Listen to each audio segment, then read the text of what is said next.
السويسي طلع بيتكلم ايطالي اهو، وجاسمين طلعت بتتكلم عربي وجايه تعايد عليكم. اسمعوا يا جدعان، بدها 20 جنيه بنتي. بوجو شويه. ما عيديتك يا جاسمين، امسكي. قالتش بتاخد عيدتها 20 يورو اهي، ولسه هتاخد 50. المهم جاسمين قلت لها عيدتك، الناس هتقول لك كل سنه وانت طيبه. ليش تدري امها؟ عيد سعيد على الامه الاسلاميه. صلوا على النبي. كل سنه وانتم طيبين. هات لي 20 جنيه.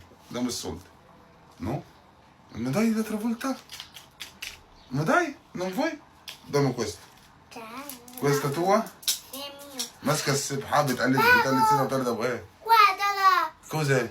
Sono quei giorni che si mangiano noi. Quelli là, quelli là. السلام عليكم. Ciao, عيدكم سعيد. Ecco.